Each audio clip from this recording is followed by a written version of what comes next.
Okay, so we're going to talk about aftercare now. This is the most important part of the whole, well, actually the whole thing is really important, but this is where the real work comes in. And you have to make sure your client follows this for the most optimal results.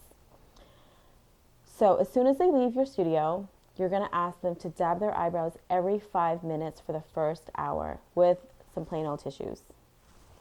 And here's a little sample of my aftercare kit. There's tissues in here and the ointment that I want them to use. It's called Skin Candy. We have to include the written format of the aftercare by law. And you also have to explain it to them too. You have to explain the aftercare to them, and you also have to give them a written form or a piece of paper. And I like to include, which you don't have to, a nice little disposable mask.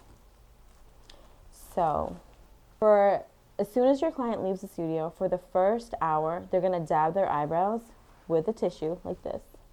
Every 5 minutes for the first hour, and then it's every 20 minutes for the next 6 hours.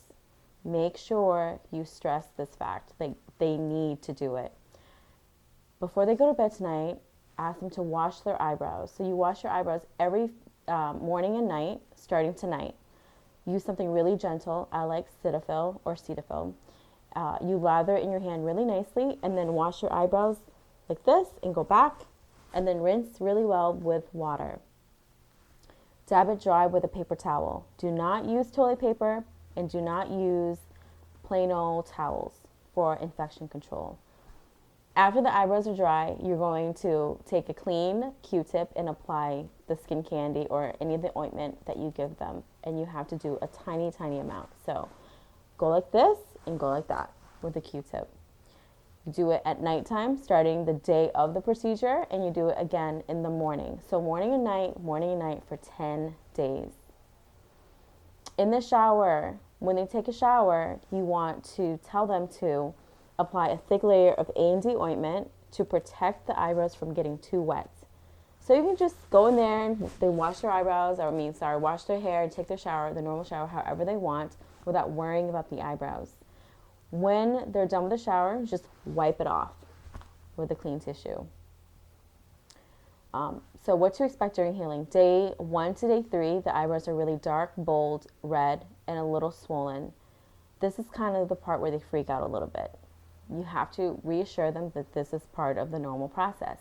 Day 4 to day 12 is when the eyebrows will start to peel, flake off, look uneven. And this is when you'll probably get a text asking if, this process is normal and if they should come back for a quick retouch before the touch-up date. But you don't want to do that. You want to wait until they come back for their touch-up to do any of the perfecting that you need to do, which is why I call my touch-up session, the one that's immediately after the first one, a perfecting session, because we are going to perfect anything that we need to perfect. When the eyebrows start to scab up, make sure you tell your clients not to pick at their eyebrows because it could leave a perfect hole in their eyebrow. Scabbing too much will result from not removing the lymphatic fluid the first day. So this is why we stress the importance of dabbing the eyebrows on the first day.